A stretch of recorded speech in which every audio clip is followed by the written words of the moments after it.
العالمين والصلاة والسلام على سيد الأنبياء والمرسلين أما بعد فأعوذ بالله من الشيطان الرجيم بسم الله الرحمن الرحيم الصلاة والسلام عليك يا سيدي يا رسول الله وعلى آلك وأصحابك يا سيدي يا حبيب الله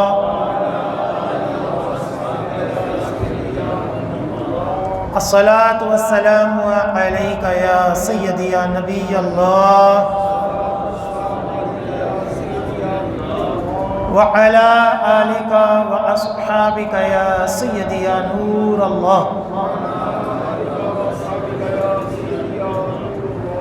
نویت سنت الاعتکاف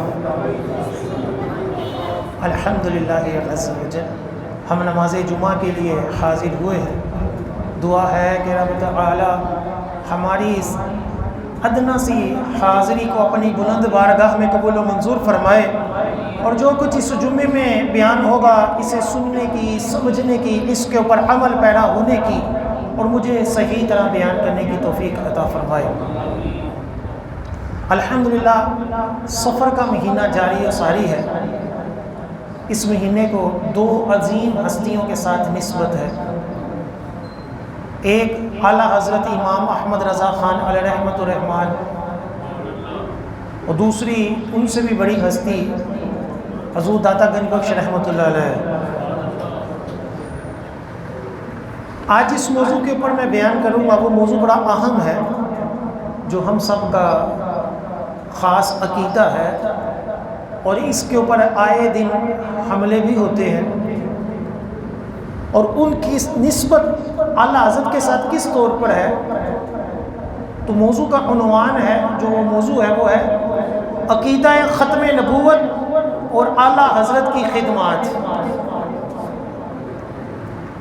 عقیدہ ختم نبوت یہ کیا ہے، اور اس کے اندر اس عقیدے میں اعلیٰ حضرت نے اپنی خدمات کس طرح سر انجام دی، کس طرح مرزا قادیانی کا رد کیا۔ انشاءاللہ عز و جل وہ سارے عقائد و نظریات اور اعلیٰ حضرت کی خدمات کے اوپر انشاءاللہ آج کا بیان ہوگا۔ اعلیٰ حضرت فتاویٰ رضویہ میں ختم نبوت پر دلائل دیتے ہوئے ایک حدیث پاک نقل کرتے ہیں۔ وہ جو حدیث پاک ہے وہ شرح شفاء جلد نمبر 15 صفحہ نمبر 663 کی روایت ہے۔ ایک مرتبہ فرشتوں کے سردار حضرت جبرائیل رسول اللہ صلی اللہ علیہ وآلہ وسلم کی بارگاہ میں حاضر ہوئے اور یوں سلام عرض کیا: السلام علیکہ یا ظاہر، السلام علیکہ یا باطن۔ اے ظاہر اور اے باطن نبی، آپ پر سلام ہو۔ اب اگلا جملہ جو آقا علیہ السلام نے فرمایا وہ سمجھنے والا، یاد رکھنے والا ہے کہ اس میں عصر حاضر کے کئی جو فتنے ہیں، جو شرک کے فتوے لگائے جاتے ہیں، ان سب کا جواب ہے۔ آقا علیہ السلام نے جبرائیل علیہ السلام سے فرمایا: اے جبریل، یہ صفات اللہ تعالیٰ کی نہیں ہے، ظاہر اور باطن یہ اللہ کے صفاتی نام ہیں۔ تو جب حضرت جبرائیل نے حضور علیہ السلام کو کہا اے ظاہر اور باطن نبی، تو آقا علیہ السلام نے پوچھا کہ یہ صفاتی نام تو رب تعالیٰ کے ہیں، اور تم مجھے بھی یہی ناموں سے پکار رہے ہو۔ جس طرح ہم داتا سرکار کہہ دیں، ہم غوث کہہ دیں، تو کہتے ہیں یہ بس رب دا ہی نام ہے، بس رب ہی ہے اور کوئی نہیں۔ ہاں، داتا کا معنی صحیح اردو لغت کے اندر موجود ہے، اور ہم اسی معنی میں داتا کہتے ہیں، اور غوث کا معنی خدا نہیں ہے، غوث کا معنی ہوتا ہے فریاد رس. تو اللہ کی عطا سے کئی دنیا کے اندر فریاد رسی کرتے ہیں اور روحانی طور پر حضور غوث پاک بھی ہیں. اب یہاں دیکھیں کہ صفاتی نام ہے، حالانکہ غوث اللہ کا صفاتی نام نہیں ہے، داتا اللہ کا صفاتی نام نہیں ہے، لیکن آپ کوئی بھی قرآن پاک کھولیں، اس کے جو شروع کے اندر جو سائڈوں پہ جلد کے اوپر ایک طرف اللہ تعالیٰ کے صفاتی نام لکھے ہوتے ہیں اور دوسری سائڈ پہ آقا علیہ السلام کے صفاتی نام لکھے ہوتے ہیں. آپ کئی نام دیکھیں گے جو اللہ تعالیٰ کے بھی وہی ہیں اور حضور کے بھی وہی ہیں. اور جب اللہ کے صفاتی نام وہ حضور کے ہو سکتے ہیں، اور وجہ اس میں کیا ہے کہ جب اللہ کی ذات آئے گی تو اس میں وہ ذاتی نام ہوں گے اور وہ اس طرح کے نام ہوں گے کہ حقیقی معنی رکھتے ہوں گے. جب آقا علیہ السلام کے لیے وہی استعمال کیے جائیں گے تو وہ کیا ہوں گے؟ وہ عطائی ہوں گے. تو جب صفاتی نام حضور کے ہو سکتے ہیں تو جو نام ہی نہیں سرکار علیہ السلام کے خالق کائنات کا، اس نام کو زبردستی یہ کہنا کہ اس کے علاوہ کسی اور کو کہا تو شرک ہے، یہ تو زیادتی ہے. کہ جب داتا سرکار صلی اللہ علیہ وآلہ وسلم اور ہمارے خالق و مالک کا نام ہی نہیں ہے، تو جب ہم کسی کو داتا کہتے ہیں تو اس کے اوپر پھر شرک کس طرح ہے؟ اب دیکھیں آقا علیہ السلام نے جب پوچھا جبرائیل سے علیہ السلام سے کہ یہ تو اللہ تعالیٰ کے صفاتی نام ہے، تو مخلوق کی یہ صفات کیسے ہو سکتی ہیں؟ تو جبرائیل امین علیہ السلام نے عرض کیا اللہ پاک نے آپ کو ان صفات سے فضیلت دی ہے. آپ کو سارے نبیوں اور رسولوں پر فضیلت دی اور اپنے نام اور صفت سے آپ کا نام اور وصف نکالا. اے پیارے نبی صلی اللہ علیہ وآلہ وسلم، اللہ پاک نے آپ کا نام اول رکھا، حالانکہ اول اللہ کا بھی نام ہے، لیکن جب حضور کا اول نام ہوگا تو اس کا معنی کیا ہوگا؟ تو جبرائیل امین نے علیہ السلام نے عرض کی کہ اول رکھا کیونکہ آپ پیدائش کے اعتبار سے سب نبیوں سے افضل ہے، پہلے ہیں، اول ہیں، اعلیٰ ہیں پیدائش کے اعتبار سے، جبکہ اللہ کے لیے جو اول آئے گا وہ پیدائش کے اعتبار سے نہیں ہوگا، کیونکہ اللہ تعالیٰ پیدائش سے پاک ہے. اب وہی نام اول جب حضور علیہ السلام کا ہوا تو اس سے کیا مراد ہوئی کہ تمام نبیوں میں سب سے پہلے پیدا ہونے والے ہمارے پیارے مصطفیٰ صلی اللہ علیہ وآلہ وسلم. اور پھر فرمایا آپ کا نام آخر بھی رکھا. حضور کا نام ایک صفاتی کیا ہے؟ آخر. وہ آخر کس اعتبار سے ہے کہ سارے نبیوں کے بعد آپ آخری نبی بن کر آئیں گے، اس اعتبار سے کیا ہوئے آپ آخری. اول نبی بھی آپ، آخری نبی بھی آپ، اول پیدائش کے اعتبار سے اور آخری بعثت کے اعتبار سے. پھر جبرائیل امین علیہ السلام نے عرض کی کہ اللہ تعالیٰ نے آپ کا نام باطن بھی رکھا، کیونکہ اللہ پاک نے اپنے نام کے ساتھ آپ کا نام پاک سنہری نور سے عرش کے پائے پر حضرت آدم علیہ السلام کی پیدائش سے 2000 سال پہلے ہمیشہ کے لیے لکھا. اس لیے آپ کا نام کیا ہوا؟ باطن. کہ جب کچھ ظاہر نہیں تھا، جب کوئی بھی نہیں تھا، 2000 سال پہلے حضرت آدم علیہ السلام کی پیدائش سے بھی پہلے اللہ تعالیٰ نے یہ نام عرش کے پائے کے اوپر لکھ دیا، جو عام لوگوں کو ظاہر نہیں ہوا، کہ مخلوق ہی آدم علیہ السلام ابھی پیدا ہی نہیں ہوئے تھے. تو اس اعتبار سے آقا علیہ السلام کیا ہوئے؟ باطن ہوئے. پھر آپ کا جب نام عرش کے پائے پر لکھا گیا باتیں اس طور پر ہیں، تو حضرت جبرائیل امین علیہ السلام فرماتے ہیں کہ مجھے آپ پر درود بھیجنے کا حکم ہوا، میں نے آپ پر 1000 سال درود اور 1000 سال سلام بھیجا، یہاں تک کہ اللہ تعالیٰ نے آپ کو خوشخبری دیتا اور ڈر سناتا، اللہ پاک کے حکم کی طرف بلاتا اور چمکا دینے والا سورج بنا کر بھیجا۔ اس طرح اللہ تعالیٰ نے آپ کا نام ظاہر بھی رکھا، کیوں؟ کیونکہ اس نے آپ کے تمام دینوں پر، آپ کو تمام دینوں کے اوپر غالب فرما دیا اور آپ کی شریعت کو تمام زمین و آسمان میں ظاہر کیا، تو کوئی ایسا نہ رہا جس نے آپ پر درود نہ بھیجا ہو۔ اللہ تعالیٰ آپ پر رحمت بھیجے، آپ کا رب محمود یعنی تعریف کیا گیا ہے، اور آپ محمد ہیں کہ جس کی رب نے تعریف کی ہے۔ یعنی آقا علیہ السلام باطن کس اعتبار سے کہ دنیا سے پہلے ہی آپ کا نام مبارک عرش پر لکھا گیا، اس اعتبار سے کیا ہوئے آپ باطن ہوئے، اور آپ کا نام ظاہر صفاتی نام کیسے ہوا؟ کیوں کہ اللہ تعالیٰ نے آپ کے دین کو تمام دینوں کے اوپر غالب فرما دیا، سب دینوں کے اوپر آپ کا دین، آپ کا نام مبارک کیا ہے وہ ظاہر کر دیا۔ اس لیے آقا علیہ السلام نے فرمایا کوئی مٹی کا کچا گھر بھی ایسا نہیں ہوگا جہاں تک میری نبوت کا پیغام نہیں پہنچے گا۔ اللہ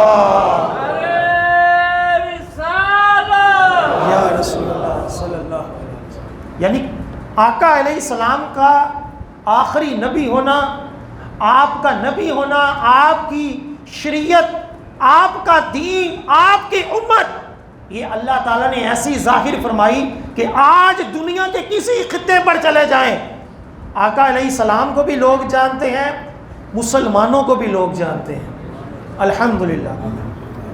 یہ ہے آقا علیہ السلام کے وہ صفاتی نام جو اللہ تعالیٰ نے اپنے ناموں سے آپ علیہ السلام کو عطا فرمائے۔ رؤوف الرحیم بھی اللہ تعالیٰ کا صفاتی نام ہے، وہ بھی آقا علیہ السلام کو عطا کیا گیا۔ بہرحال پھر اعلیٰ حضرت علیہ رحمہ سے فتاوی رضویہ جلد نمبر 18 صفحہ نمبر 27 اور 28، اس کے اندر ایک سوال ہوا کہ کیا دنیا میں کوئی دوسرا محمد پیدا ہونا ممکن ہے؟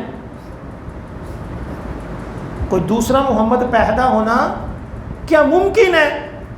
بڑا یونیک سا سوال تھا، اور بعض لوگ جن کو ان عقائد کے اہم مسائل کا پتہ نہیں ہوتا تو وہ یہ کہہ دیتے ہیں وہ اللہ تعالیٰ جو چاہے کر سکتے، اللہ تعالیٰ چاہے تو کافر کو بھی جنت دے دے، اللہ تعالیٰ چاہے تو جو مرضی کر لے۔ اور بد مذہبوں کا جو سب سے بڑا امام ہے اس نے یہی تو لکھا تھا کہ اللہ چاہے تو کروڑوں محمد 1 منٹ میں پیدا کر دے، حالانکہ ایسا نہیں ہے۔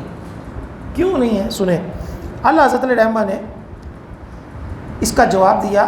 آپ نے فرمایا کہ وہ محمد صلی اللہ علیہ وآلہ وسلم جو اللہ پاک کے رسول ہیں، اول بھی ہیں، ظاہر بھی ہیں، باطن بھی ہیں، نبیوں کے سردار بھی ہیں، مالک و مختار بھی ہیں، اللہ تعالیٰ نے جنہیں رحمت للعالمین بنایا اور خاتم النبیین کا تاج بھی ان کے سر پر سجایا، ان کے جیسا دنیا میں کوئی دوسرا نہیں ہو سکتا۔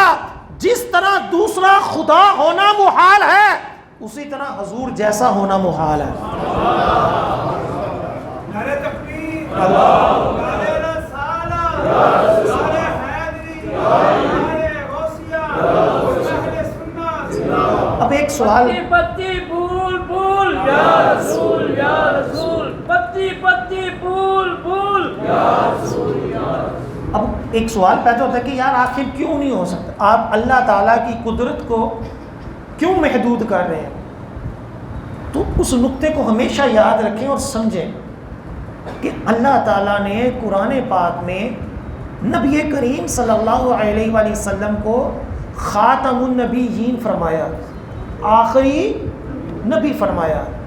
اب اگر آقا علیہ السلام کے بعد کوئی آقا جیسا آ سکتا ہوتا یا کوئی کہے آ سکتا ہے تو قرآن پاک کی یہ آیت جو ہوگی وہ غلط ثابت ہو جائے کہ اللہ تعالیٰ نے آخری نبی جب سرکار کو فرما دیا تو اس کے بعد اگر کوئی اور نبی آتا ہے یا کوئی اور محمد آتا ہے تو پھر یہ کیا ہوگا کہ کوئی کافر کہے گا کہ تمہارے قرآن میں تو تھا کہ نبی آخری ہے اور تم خود ہی اس کو بھی نبی مان رہے ہو، تو یہ تو قرآن کی آیت کا کیا ہو گیا؟ انکار ہو گیا۔ تو یوں ہی ہمیشہ یاد رکھیں کئی چیزیں ہوتی ہیں کہ جو محال شرعی ہوتی ہیں۔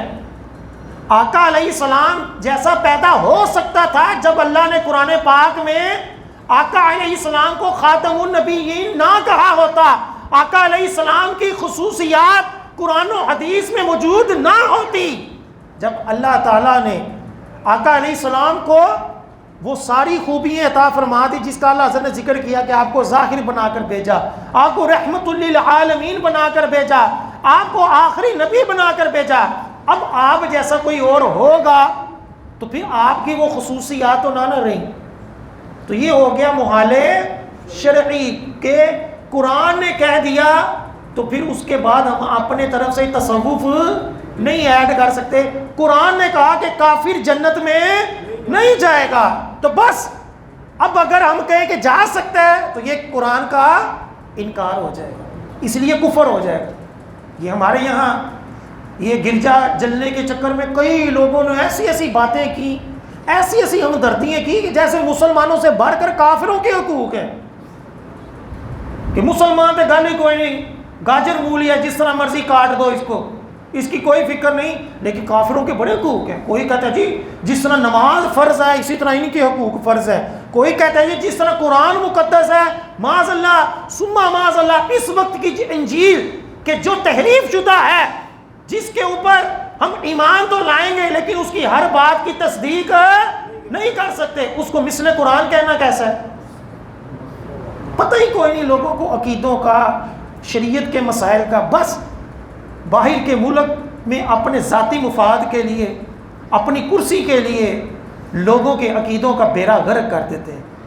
اور لوگوں کو حمایتی کوئی بزنس مین کھڑے ہو کر مسجد تو کبھی نہیں بنائی ہوگی اس نے اعلان کیا جی ہر عیسائی کو 1-1 لاکھ روپیہ میں دوں گا۔ وہ جو قرآن چلایا گیا ہے، جو حضور علیہ السلام کی گستاخی ہوئی ہے، اس کے اوپر کوئی بول ہی نہیں رہا۔ جو مین بنیاد ہوئی،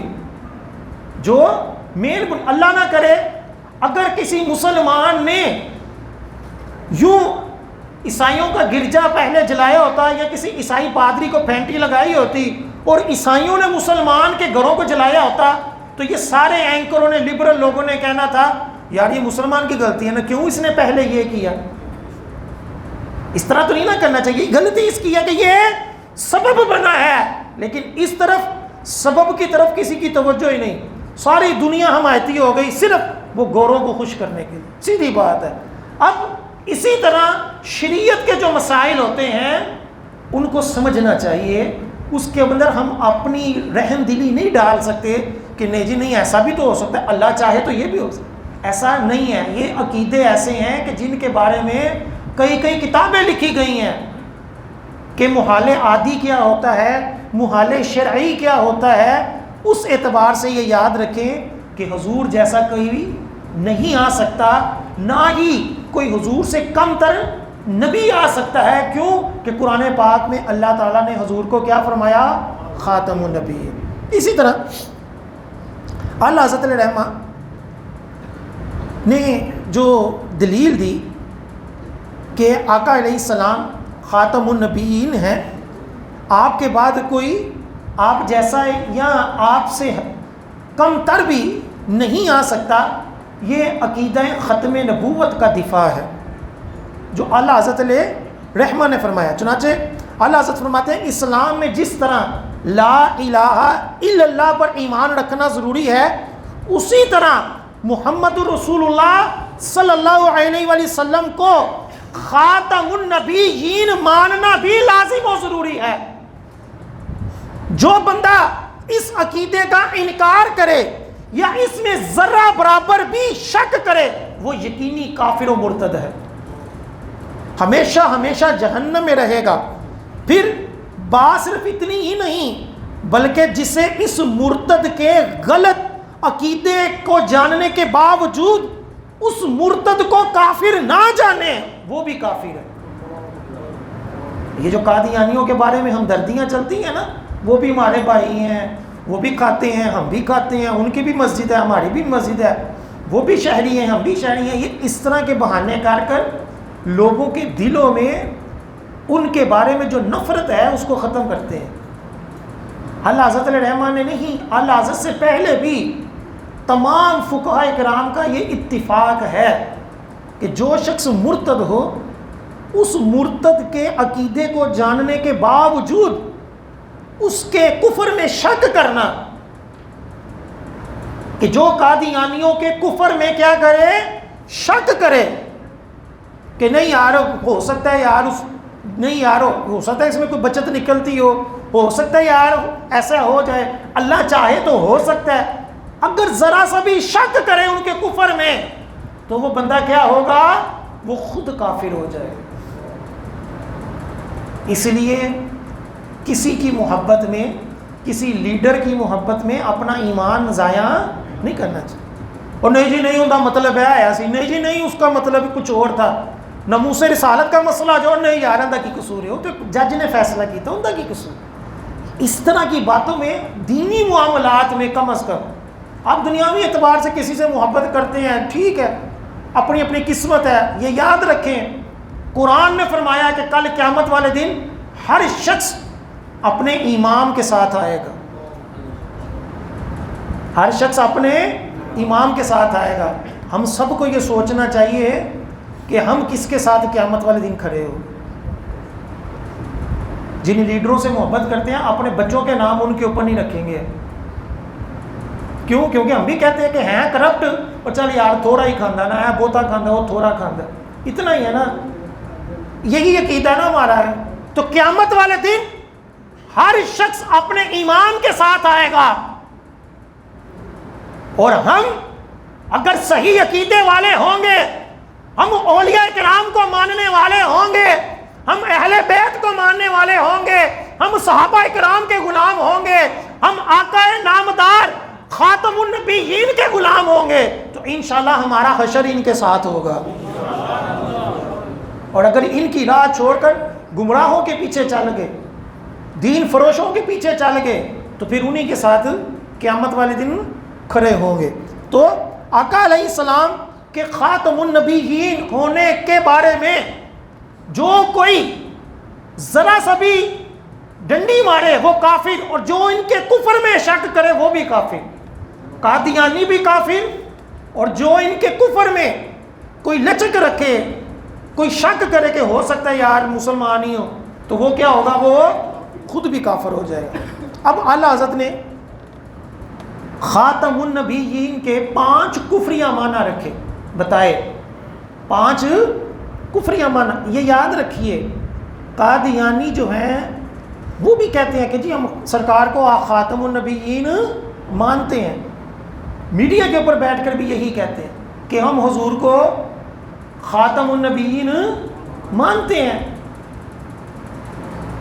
پھر کہتے ہیں کہ ہم فضیلت کے اعتبار سے آقا علیہ السلام کو آخری نبی مانتے ہیں، کہ آقا جیسا کوئی نبی نہیں ہو سکتا، لیکن حضور علیہ السلام سے نچلے درجے کا نبی ہو سکتا ہے، اور وہ معاذ اللہ ہمارا مرزا ہے۔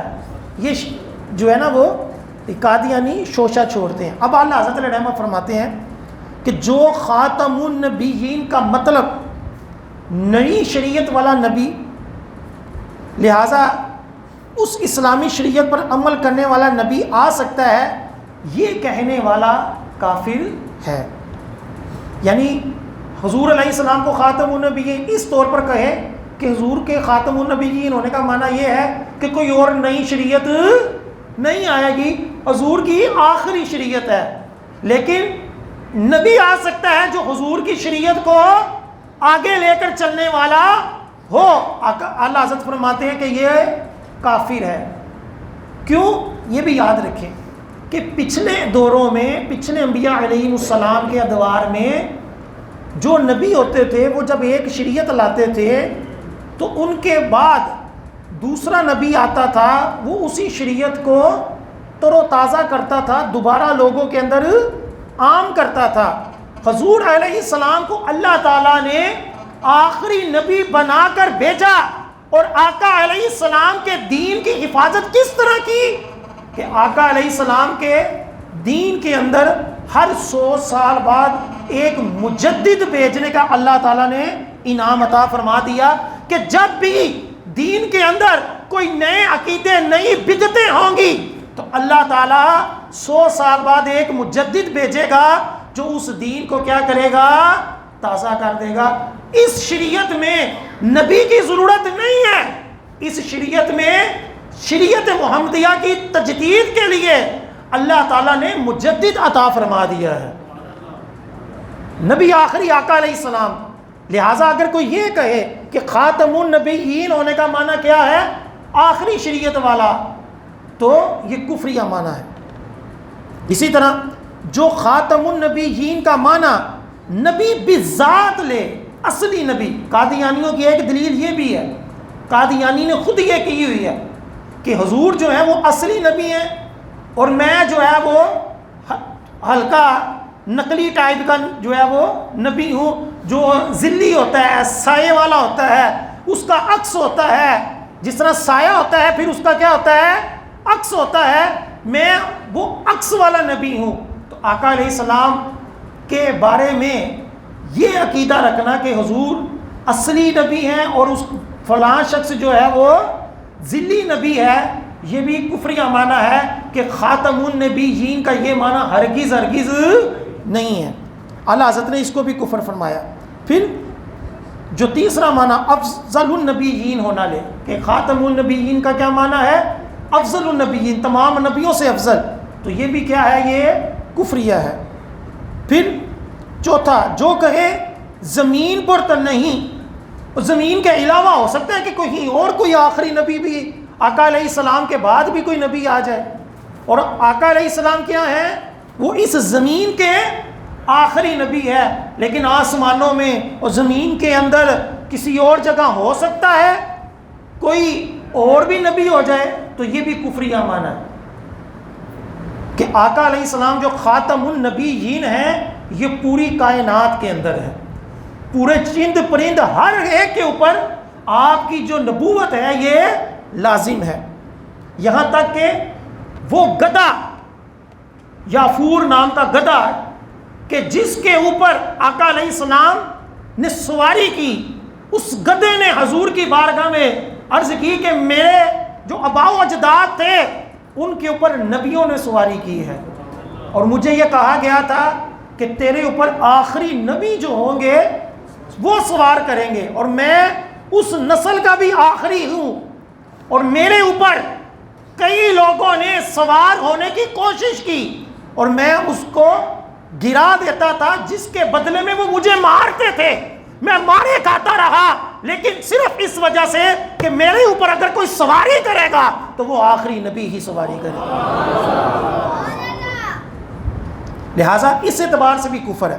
پھر اعلیٰ حضرت لکھتے ہیں کہ جو یہ کہے کہ انسانوں میں نبی نہیں آ سکتا، دوسری مخلوق میں آ سکتا ہے، تو وہ بھی کافر ہے۔ الغرض اعلیٰ حضرت نے خاتم النبیین کے 5 کفریہ معنی بیان کیے کہ جو قادیانی یا قادیانیوں کے علاوہ بھی اور بھی دنیا میں ایسے کئی ختم نبوت کے ڈاکو آئے ہیں جنہوں نے انہی معنی کے اندر کیا کیا ہے؟ رد و بدل کیا ہے۔ اعلیٰ حضرت نے ان سب کا رد کیا کہ کوئی بھی خاتم النبیین کا کسی طرح بھی اور معنی لے، آخری نبی کے علاوہ کہ حضور آخری نبی زمین و آسمان میں تمام مخلوق میں ہر اعتبار سے آخری نبی ہیں، آپ کے بعد کسی اعتبار سے کم تر بھی نبی نہیں آ سکتا۔ جو اس پہ شک کرے اعلیٰ حضرت فرماتے ہیں وہ کافر ہے۔ اسی طرح اعلیٰ حضرت سے سوال کیا گیا فتاویٰ رضویہ کی 15ویں جلد میں صفحہ نمبر 629 میں کہ سوال یہ تھا کہ حضرت خاتون جنت فاطمہ زہرا رضی اللہ تعالیٰ عنہ حضرت علی رضی اللہ تعالی عنہ امام حسن حسین رضی اللہ تعالی عنہ کو جو نبی مانتا ہو اس کے بارے میں کیا حکم ہے؟ جو کیا مانتا ہو؟ نبی مانتا ہو۔ اللہ حضرت علیہ رحمہ نے 6 رسالے ختم نبوت کے دفاع میں لکھے، اور اس میں اعلیٰ حضرت نے جہاں قادیانیوں کا بھی رد کیا وہاں اس طرح کے اور عقیدوں کا بھی رد کیا۔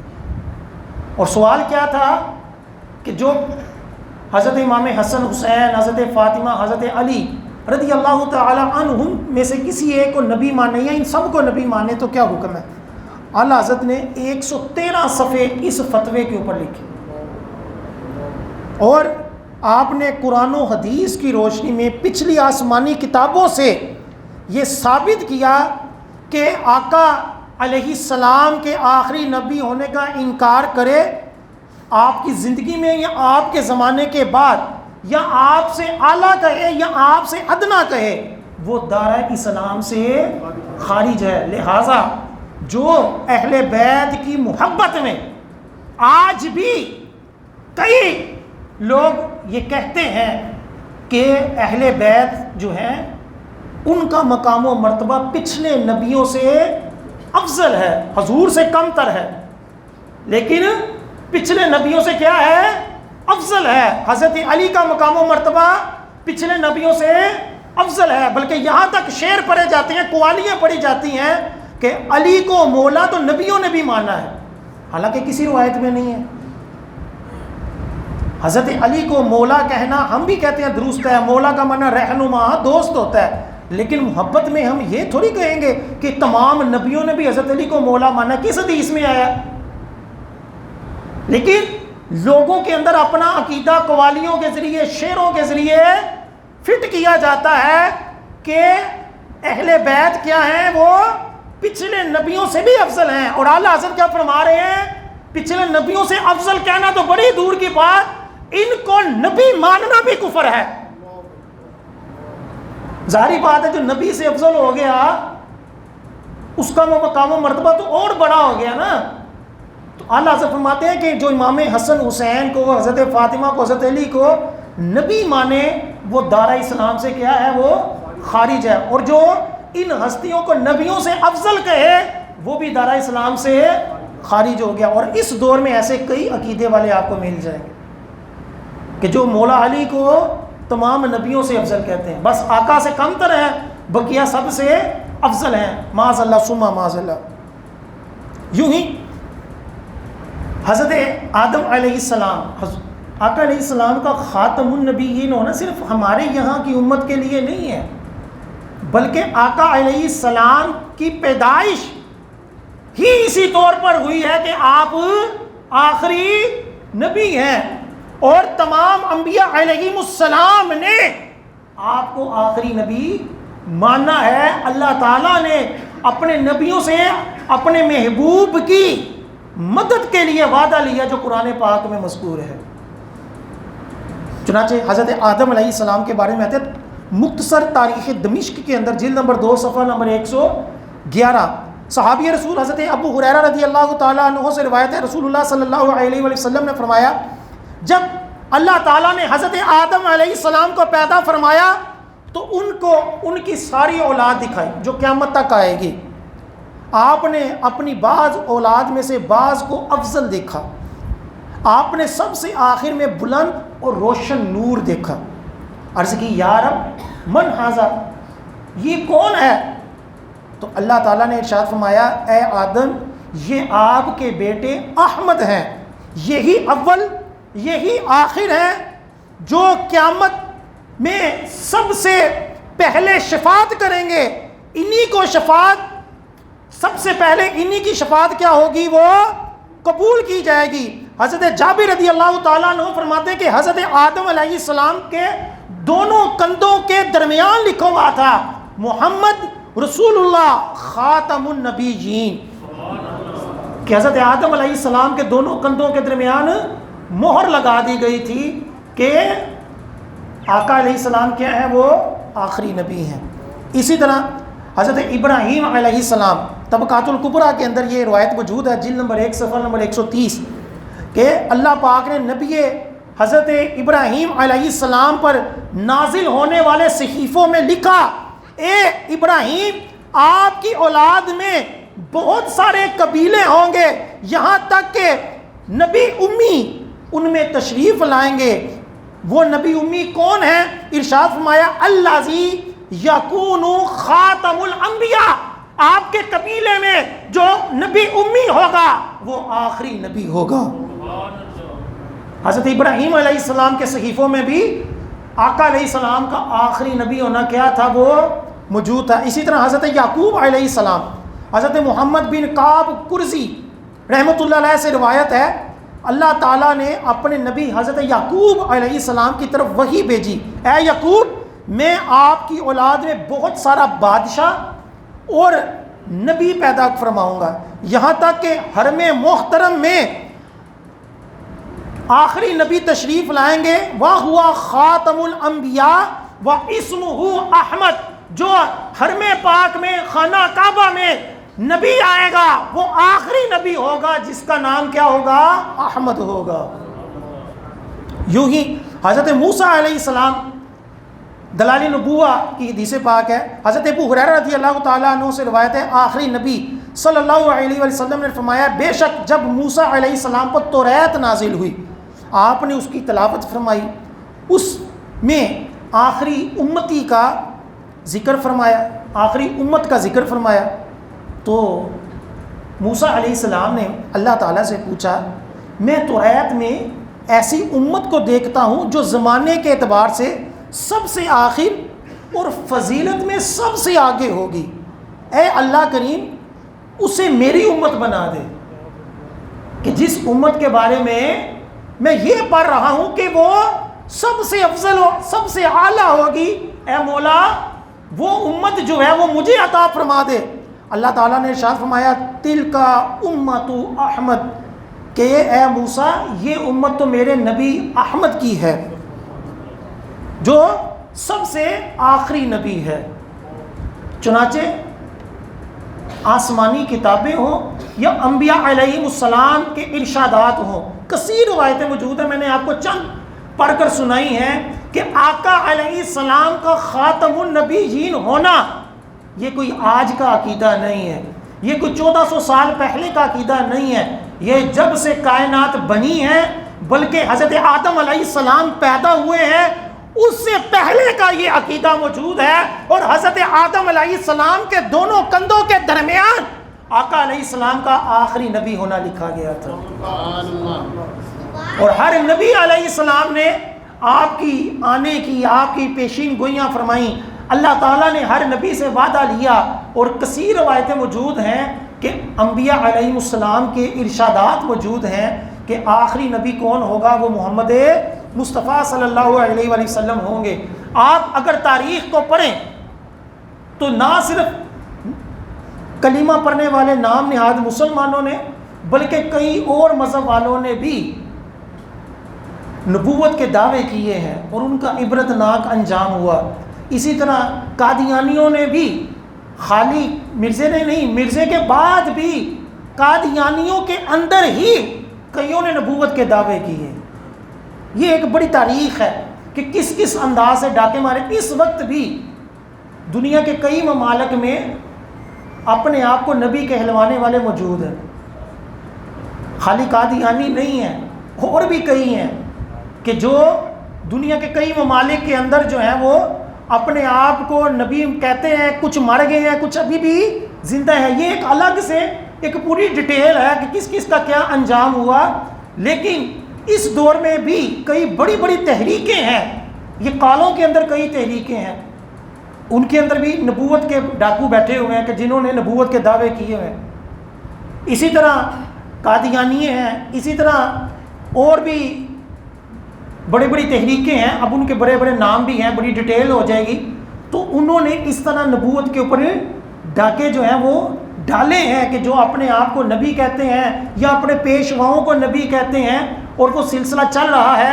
اعلیٰ حضرت علیہ الرحمہ نے اس میدان میں اپنی خدمات سر انجام دی، 1000 کتاب ٹوٹل آپ نے لکھی ہے، ان کتابوں میں سے آپ نے کئی کتابیں صرف ختم نبوت کے اوپر لکھی ہیں، اور مرزے کا اور مرزے کے علاوہ لوگوں کا جو بھی ان کا رد کیا قرآن و حدیث کی روشنی میں، ہم سب کو وہ مواد پہنچایا کہ جو حدیثیں ہو سکتا تھا ہم نہ پڑھ سکتے، ہم ان کتابوں کو نہ دیکھتے، ہمیں ان کتابوں تک رسائی نہ ہوتی، اللہ حضرت نے وہ کتابوں سے حدیثیں ہمیں پہنچائی۔